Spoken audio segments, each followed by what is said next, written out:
नमस्कार, हम तो सवाल पूछेंगे। कैपिटल टीवी बिहार के इस स्पेशल शो में आपका स्वागत है। आज पूरे देश की नजर राजधानी दिल्ली पर टिकी हुई है। यहां बीजेपी की बहुत बड़ी बैठक चल रही है। नितिन नवीन की अगुवाई में बीजेपी की तमाम बड़े नेता बिहार से दिल्ली आए हुए हैं, जिसमें सम्राट चौधरी, संजय सरावगी, विजय सिन्हा, श्रेयसी सिंह, संजय जायसवाल, दिलीप जायसवाल, इसके अलावा बीएल संतोष भी मीटिंग में है, भीखू भाई दलसानिया भी मीटिंग में है। और यह माना जा रहा है कि इस मीटिंग में बिहार के नए सीएम को लेकर चर्चा होगी। हालांकि फाइनल फैसला पीएम मोदी और अमित शाह को करना है, लेकिन बीजेपी के लिहाज से यह मीटिंग बेहद इंपॉर्टेंट है। दूसरी ओर आज का दिन बिहार की सियासत के लिए भी बहुत ज्यादा महत्वपूर्ण है। नीतीश कुमार ने एक नई पारी की शुरुआत की है। दिल्ली में उन्होंने बतौर राज्यसभा सांसद शपथ ग्रहण किया और स्पष्ट कर दिया कि अब वो दिल्ली की राजनीति करेंगे। कल भी वो मीडिया के सामने आए थे। उन्होंने कहा था कि 20 साल बिहार को दिया, अब बारी दिल्ली की है। ये तस्वीरें आप देखिए, ये आज की तस्वीर है जब नीतीश कुमार राज्यसभा सांसद के तौर पर शपथ ले रहे हैं। इस दौरान जेपी नड्डा समेत कई बड़े बीजेपी के नेता मौजूद रहे। जेडीयू से ललन सिंह, संजय झा भी रहे। वहीं कांग्रेस से राजीव शुक्ला और जयराम रमेश भी मौजूद रहे। आज पूरे दिन हर तरफ टीवी चैनल से लेकर सोशल मीडिया पर नीतीश कुमार ही छाए रहे। अब नीतीश कुमार का शपथ ग्रहण हो चुका है। पीएम मोदी ने भी नीतीश कुमार को अपने सोशल मीडिया साइट एक्स के जरिए बधाई दी। उन्होंने लिखा, नीतीश कुमार जी देश के सबसे अनुभवी नेताओं में से एक हैं। सुशासन को लेकर उनकी प्रतिबद्धता की हर तरफ सराहना हुई है। उन्होंने बिहार के विकास में अमिट योगदान दिया है। उन्हें एक बार फिर संसद में देखना बहुत सुखद होगा। सांसद और केंद्रीय मंत्री के रूप में उन्होंने कई सालों तक अपनी सेवाएं दी है। मुझे पूरा विश्वास है कि उनके लंबे राजनीतिक अनुभव से संसद की गरिमा और बढ़ेगी। राज्यसभा सांसद के तौर पर शपथ लेने पर उन्हें हार्दिक बधाई और आगे के लिए हार्दिक शुभकामनाएं। उसके अलावा जो तमाम बड़े नेता हैं बीजेपी के, जेडीयू के, दूसरी पार्टियों के, वो भी नीतीश कुमार को शुभकामनाएं दे रहे हैं। और अब बात असल मुद्दे की, बिहार का नया सीएम कौन होगा, इसे लेकर हर तरफ चर्चा हो रही है। तेजस्वी यादव बीजेपी पर हमलावर हैं, कह रहे हैं कि बिहार की स्थिति बहुत ज्यादा खराब हो चुकी है, सब कुछ आउट ऑफ कंट्रोल हो चुका है। एक बार तेजस्वी यादव का बयान आपको सुनाते हैं। बिहार की 14 करोड़ जनता जो है परेशान है, महंगाई से, गैस से, पेट्रोल डीजल से, बेरोजगारी से, पलायन से, ओला गिरा, किसान को मुआवजा नहीं मिला, किसान मर रहा है। इन लोगों को कोई मतलब नहीं बिहार के लोगों से। अपराधी तांडव किए जा रहे हैं। प्रशासन अराजकता अलग हो गया है, अफसरशाही अलग हो गया है, लोग परेशान हैं। आपने तेजस्वी यादव का बयान सुना। बिहार में इसलिए सवाल उठ रहे हैं क्योंकि यह दावा किया जा रहा है कि पिछले कुछ दिनों से बिहार का कामकाज ठप पड़ा है। इसलिए जितना जल्दी नया मुख्यमंत्री आएगा उतना जल्दी ही बिहार में तेजी से काम शुरू होगा।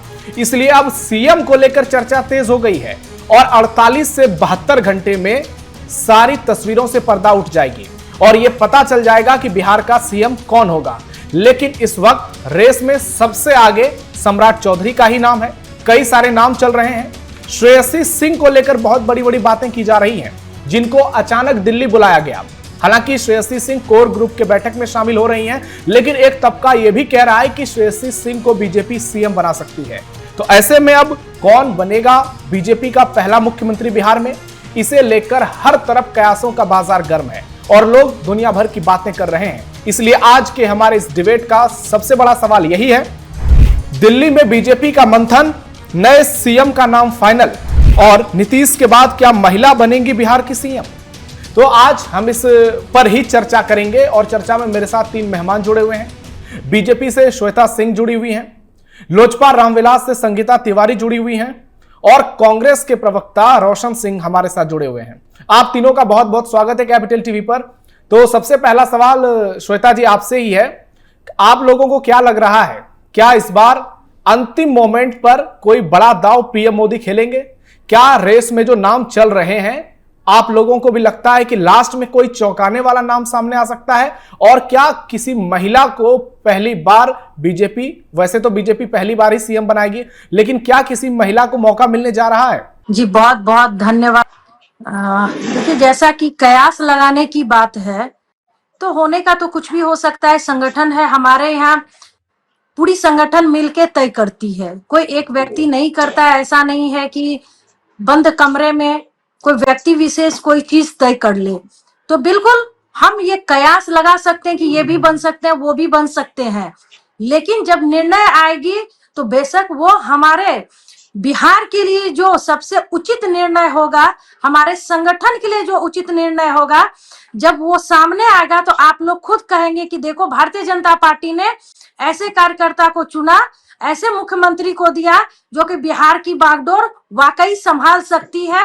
और जहां तक महिलाओं की बात है, तो महिलाएं आज के समय में काफी महिलाएं चुन के गई हैं, वहां तक ऊपर तक पहुंची हैं, उन्हें मंत्रिमंडल में भी जगह दिया गया है। और वर्तमान की महिलाएं काफी शिक्षित और संगठनात्मक और संगठन को चलाने और राज्य को चलाने योग्य हैं। तो कोई भी नाम और कोई भी चेहरा हो सकता है। जैसा कि आपने बताया, अब तो कुछ समय, कुछ दिनों की बात है, कुछ घंटे की बात है, सारी बातें स्पष्ट हो जाएगी। लेकिन श्वेता जी, श्रेयसी सिंह का नाम इसलिए चल रहा है क्योंकि पूरे देश में आप देखिए, बीजेपी में अगर लीडरशिप की बात की जाए तो बहुत सारे चेहरे जो पुरुष हैं वो सबके सामने हैं, चाहे पीएम मोदी हो, अमित शाह हो, योगी आदित्यनाथ हो, देवेंद्र फडणवीस हो, हिमंता विश्व शर्मा हो, लेकिन कोई महिला बहुत बड़ी इमेज बनकर बीजेपी की तरफ से नहीं आए हैं। किसी महिला का कद इतना बड़ा नहीं हुआ है। अगर निर्मला सीतारमण और स्मृति ईरानी को छोड़ दिया जाए जो कि मंत्री हैं, किसी राज्य में आप लोगों को भी नहीं लग रहा होगा कि कोई महिला किसी को बहुत बड़ी जिम्मेदारी मिली है। क्या ऐसे में श्रेयसी सिंह का नाम इसलिए चल रहा है कि कहीं बीजेपी के खेमे में यह तो नहीं चल रहा है कि अगर श्रेयसी सिंह को इतने कम उम्र में इतनी बड़ी जिम्मेदारी दी जाती है तो भविष्य को देखते हुए वो आने वाले समय में एक बड़ी नेता के तौर पर उभरेंगी और इसका इंपैक्ट बहुत बड़े पैमाने पर होगा और बीजेपी इसे बड़े मौके के तौर पर भुना सकती है। देखिए नवेंदु जी, जैसा कि आपने कहा श्रेयसी जी की चर्चा की, तो मैं बता दूं वो ऐसे घर परिवार से हैं जहां उन्होंने जन्म लिया और राजनीति को देखा और समझा है। तो इसीलिए कोई भी चेहरा यहाँ पे नया नहीं है। जरूर वो आज चुन के पब्लिक की ओर से वहां सदन में बैठने का काम आज की हो, लेकिन राजनीति तो उनके जहन में है, बचपन से उन्होंने देखा है। और जहां तक उनकी बात करें वो संभालने योग्य है कि नहीं है, बिल्कुल वो महिला पूरी क्वालिफाई है, संगठनात्मक। लेकिन परिवारवाद का आरोप लगेगा ना? नहीं, परिवारवाद कहाँ है? अब श्रेयसी जी को लेके परिवारवाद नहीं कह सकते हैं।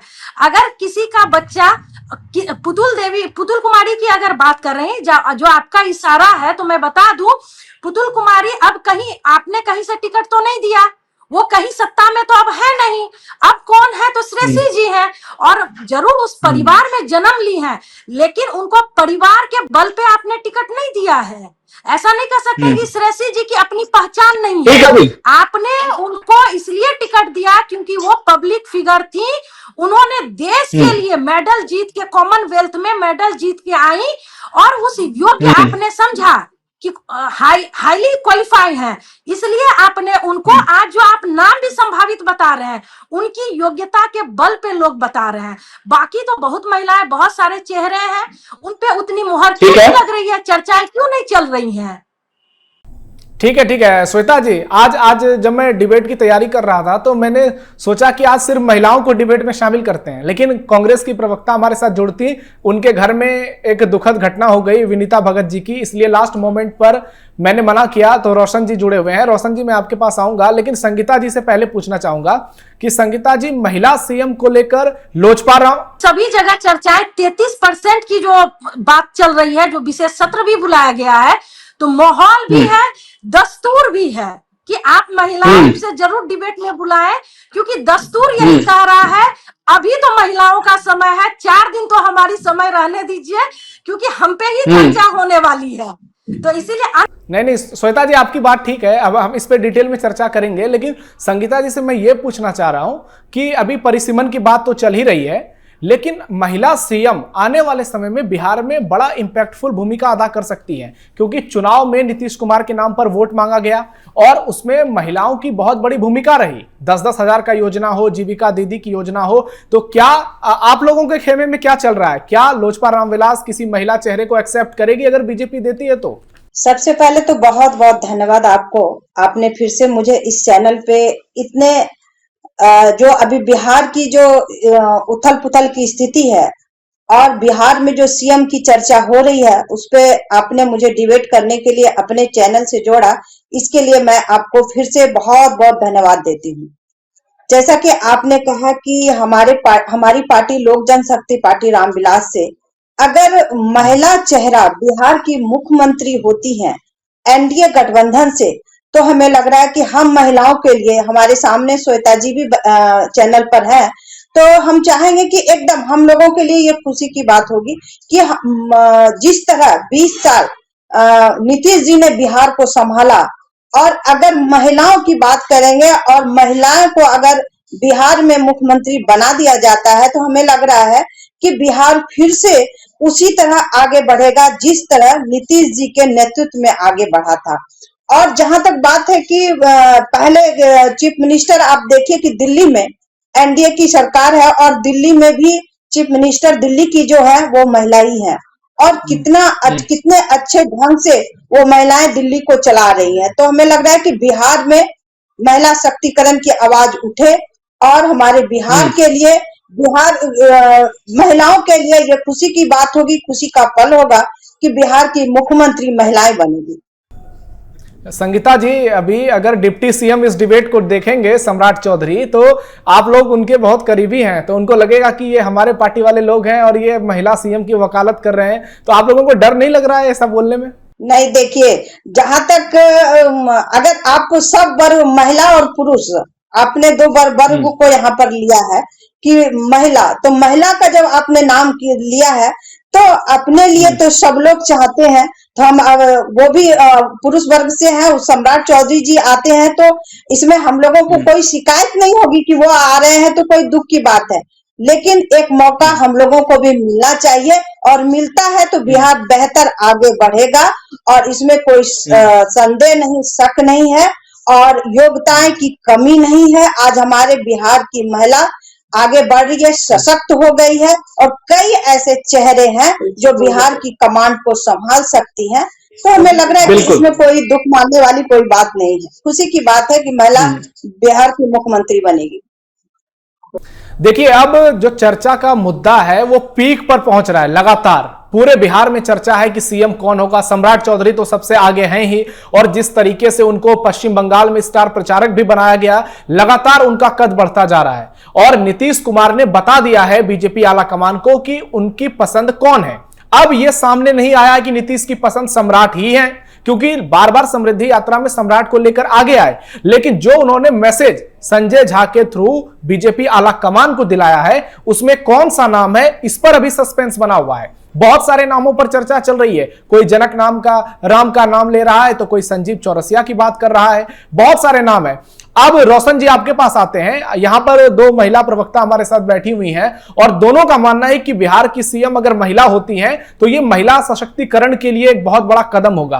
आपको भी लगता है क्या बिहार में अब किसी महिला को मौका मिलना चाहिए? क्योंकि पिछली बार राबड़ी देवी को मौका मिला था, तो 10 साल में हमने देखा कि बिहार की क्या स्थिति हुई। लेकिन अगर श्रेयसी सिंह का नाम चल रहा है, तो वाकई में श्रेयसी सिंह तो एक युवा चेहरे भी हैं और बहुत ही ज्यादा टैलेंटेड भी उनको माना जाता है, तो क्या श्रेयसी पर बीजेपी दांव खेल सकती है? नवेंदु जी, सबसे पहले तो जैसे अटल जी, जैसे नीतीश जी, सभी दल के लोग दल से उठ के नाम लेते हैं, वैसे अनुभवी पिता की अनुभवी संतान श्रेयसी को अगर बीजेपी मुख्यमंत्री बनाती है, तो बाद बाकी बीजेपी नहीं, सभी दल के लोग उसको बधाई देंगे, क्योंकि स्वाभाविक है, दिग्विजय बाबू की, स्वर्गीय दिग्विजय बाबू की अनुभवी बेटी है और पूर्ण राजनीतिज्ञ है, और उसको क्या कह सकते हैं, हम तो भावनात्मक बात, क्योंकि दिग्विजय से हमारी बहुत अच्छा घरैया रिश्ता था, और हम आज भी कहेंगे कि श्रेयसी सिंह एक काबिल महिला है और बिहार के लिए सुयोग्य मुख्यमंत्री होगी अगर श्रेयसी सिंह और महिला की नाम आती है। श्वेता जी, आपने बहुत सही बात कही है और रोशन जी तो भावुक हो गए श्रेयसी सिंह के नाम पर। तो ये वाकई में अगर ऐसा होता है, श्रेयसी सिंह को मौका मिलता है या किसी महिला को मौका मिलता है, तो निश्चित तौर पर ये बिहार को आगे बढ़ाएगा। रोशन जी, हम लोगों ने देखा है कैसे नीतीश कुमार ने बिहार की पूरी तस्वीर बदली है। आप लोग भी इस बात को मानेंगे कि जंगल राज का दौर हुआ करता था और महिलाओं का घर से बाहर निकलना मुश्किल था। उसके बाद नीतीश कुमार आए, बिहार की पूरी स्थिति पलट दी, उन्होंने पूरी तस्वीर बदल दी, शराबबंदी किया और आज स्थिति देखिए कि बिहार पुलिस में 35% महिलाएं हैं। आज पूरे देश में परिसीमन की चर्चा है, लेकिन नीतीश कुमार ने आज से दशकों पहले बिहार में पंचायती राज व्यवस्था में आरक्षण लागू कर दिया। तो बिहार में महिलाओं को लगातार मौका दिया गया। अब बीजेपी के पास बहुत बड़ा मौका है। क्या सम्राट चौधरी को बनाया जाएगा या किसी महिला नेता को बनाया जाएगा? तो रोशन जी, एक सवाल का जवाब यह भी दीजिए कि तेजस्वी यादव जो बार बार आरोप लगा रहे हैं कि बिहार में सब कुछ गुड़ गोबर हो चुका है, सब कुछ ठप हो चुका है, तो आप लोगों को लग रहा है क्या बिहार में वाकई में कोई काम वाम नहीं चल रहा है? देखिए नवेंदु जी, महिला की बात पे हमने आपको कहा और जो कहा उसके बाद बाकी अगर बिहार की चर्चा की जाए तो आज के डेट में अमित शाह जी इसीलिए इस बात को बखूबी कहेंगे। तेजस्वी जी क्या कहे उसको हम नहीं जानते हैं और न सुने हैं, लेकिन एक बात जरूर कहेंगे कि जिस ढंग से बिहार में ये 1.5 महीने से 2 महीने से जो उहापोह स्थिति है, ये नहीं होना चाहिए। एक मतलब बड़ा राज्य जहाँ की सारी व्यवस्था आप जब आंतरिक बात कहेंगे, बहुत सा वर्क रुका हुआ है, बहुत सा सिस्टम कोलैप्स है कि साहब जो है वो कौन मुख्यमंत्री होगा, कौन चलाएगा, कैसे चलेगा, ये सारा खेल जो है इसमें जो देर हो रही है, जो सत्ता परिवर्तन में देर हो रही है, इसको भुगत रहा है बिहार और बिहार की जनता। इसमें कोई अतिशयोक्ति की बात नहीं, ये बात सच है, इसको हम इससे इतर नहीं है। संगीता जी, आपसे एक सवाल है कि अगर किसी सवर्ण महिला को आगे बढ़ाया जाता है तो क्या ये एक बड़ा मुद्दा बन सकता है? क्योंकि अभी यूजीसी का मुद्दा है, पूरे बिहार में हो रहा है कि इस बार हो सकता है 14 अप्रैल को किसी दलित को मौका मिले, भीमराव अंबेडकर की जयंती है। तो ऐसे में अगर कोई महिला आती है और वो सवर्ण जाति से आती है तो क्या राजनीतिक दल ये स्वीकार कर पाएंगे? नहीं, देखिए, मैं जात पात से हटके बात करूंगी, क्योंकि जिस तरह यूजीसी का मामला था उसके बाद भी उस कानून को वापस लिया गया, चूंकि यूजीसी का जो मामला आया था उसके बाद सुप्रीम नहीं संगीता जी, कानून को वापस नहीं लिया गया है, सुप्रीम कोर्ट ने उस पर स्टे लगाया है। हाँ, स्टे लगाने के बाद आप कह रहे हैं कि स्वर्ण महिलाओं को अगर मौका मिलता है तो जाति और धर्म से हटकर राजनीति होना चाहिए और मुख्यमंत्री चेहरा ऐसा होना चाहिए, चाहे वो महिला से हो या पुरुष से हो, जो बिहार को समझे, बिहारियों को समझे और बिहार को उसी तरह आगे लेकर के जाए जिस तरह नीतीश जी लेकर के गए थे। अभी भी बिहार में कई ऐसी जैसे रोजगार के सेक्टर में देखेंगे तो बिहार को अभी भी आगे ले जाने की जरूरत है। बिहार को शिक्षा के क्षेत्र में आगे ले जाने की जरूरत है। पलायन जहां बिहार में अभी भी रुका नहीं है, उस पलायन को रोकने की जरूरत है। तो हमें लग रहा है कि ऐसे मुख्यमंत्री हो, चाहे वो महिला हो या पुरुष हो, किसी जाति और वर्ग के हो, अनुभवी हो। चीफ मिनिस्टर का जो पद होता है वो बहुत ही क्या कह सकते हैं, एक बहुत ही संभालने वाला पद होता है। तो ऐसे मुख्यमंत्री बिहार के हो ताकि ऐसा लगे कि बिहार फिर से आगे बढ़ रहा है और बिहार को आगे बढ़ाने की जरूरत है। इसीलिए अनुभवी मुख्यमंत्री का होना बहुत जरूरी है और हमें लग रहा है कि एनडीए गठबंधन में ऐसे बहुत महिला हैं और पुरुष हैं जो बिहार को चला सकते हैं। बहुत सारे चेहरे हैं, बहुत सारे चेहरों पर बातचीत चल रही है, लेकिन अगर कुछ महिला चेहरे की बात करें बीजेपी में तो उसमें श्रेयसी सिंह अभी सबसे ऊपर हैं। और आप देखिए कि दिल्ली में बीजेपी की बैठक होती है, उसमें एकमात्र महिला चेहरा बिहार से पहुंचती हैं दिल्ली। इस बैठक में अचानक उनको फोन जाता है, सम्राट चौधरी विजय सिन्हा के बाद श्रेयसी सिंह दिल्ली आती हैं, मीटिंग में शामिल होती हैं। यह अपने आप में बहुत संकेत देता है। हो सकता है वो सीएम ना बने, वो डिप्टी सीएम भी ना बने, लेकिन भविष्य में श्रेयसी सिंह को लेकर बीजेपी बड़ा दांव खेल सकती है। अगर कुछ चेहरे की बात करें तो बीजेपी में धर्मशीला गुप्ता का भी नाम चल रहा है, जो राज्यसभा सांसद हैं, वैश्य समुदाय से हैं। उसके अलावा रेणु कुशवाहा का भी नाम है, रमा निषाद भी हैं, अजय निषाद की पत्नी। तो बहुत सारे चेहरे बीजेपी में भी हैं और श्रेयसी सिंह का नाम सबसे ऊपर है। संगीता जी, सम्राट चौधरी या श्रेयसी सिंह, कौन सा नाम बिहार के लिए आने वाले समय में बहुत बड़ा इंपैक्टफुल हो सकता है? दोनों ही नाम हमारे लिए बहुत अच्छे नाम आ रहे हैं, दोनों ही, और हम चाहेंगे कि दोनों ही बिहार को चला सकते हैं। तो ओके, मेरी तरफ से दोनों ही ओके। रोशन जी, आपके तरफ से किसके नाम पर मुहर लगेगी, श्रेयसी सिंह या फिर सम्राट चौधरी? मेरा तो वही तीन है, महिला मुख्यमंत्री, सवर्ण और श्रेयसी सिंह। अच्छा, आपका फाइनल है। चलिए, आपकी हिम्मत की मैं बधाई देता हूं रोशन सिंह जी। बीजेपी में कोई ऐसा नेता नहीं है जो डंके की चोट पर खड़ा होकर कह सके कि बिहार को एक सवर्ण मुख्यमंत्री की जरूरत है। कोई नहीं है बीजेपी में ऐसा। मैंने बहुत सारे नेताओं से बातचीत की है, ना बीजेपी का कोई सांसद बोल पाते हैं, ना कोई विधायक बोल पाते हैं। लेकिन आपने बोला तो ये बहुत बड़ी बात है कि कांग्रेस के प्रवक्ता कह रहे हैं। हालांकि आपके पास मौका नहीं है, जब सत्ता आपके पास आएगी तो आप भी ऐसे घुमा घुमा के बात करेंगे। जी, आपसे श्वेता जी, मैंने पूछा है कि एक नाम चुनिएगा, सम्राट चौधरी या फिर श्रेयसी सिंह। बिल्कुल। देखिए, इनमें से कोई एक नाम पे मैं मोहर कैसे लगा सकती हूँ जब हमारे पार्टी से आला कमान नहीं लगा पा रहे हैं, तय नहीं कर पा रहे हैं, तय नहीं हुआ है। नाम जो भी दो नाम बता रहे हैं, दोनों ही बेहतर हैं, दोनों अनुभवी हैं, दोनों ने बिहार को कैसे चलाना है उसका पूरी तरह से उन्हें ज्ञान है, और बिहार की जनता और संगठन दोनों को बखूबी वो दोनों ही समझ रहे हैं।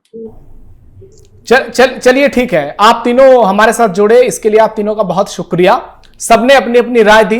रोशन सिंह ने खुल के कहा कि श्रेयसी सिंह अगर सीएम बनती हैं तो वो सबसे पहले स्वागत करेंगी। संगीता जी, श्वेता सिंह दोनों ने कहा कि श्रेयसी सिंह एक बेहतर विकल्प हो सकती हैं। अब देखना यह होगा कि 48 घंटे के भीतर वो कौन सा नाम सामने आता है जो बिहार का अगला मुख्यमंत्री होगा, बीजेपी का पहला मुख्यमंत्री होगा। श्रेयसी सिंह का नाम तेजी से चल रहा है, लेकिन मैं फिर से कह रहा हूं कि सम्राट चौधरी अब भी बहुत आगे निकल चुके हैं और बिहार के भावी मुख्यमंत्री के तौर पर नजर आ रहे हैं। अब आपकी क्या राय है, कमेंट बॉक्स में बताइए। हमारे इस वीडियो को लाइक और शेयर जरूर कीजिए। फिलहाल के लिए हम तो सवाल पूछेंगे में इतना ही। धन्यवाद।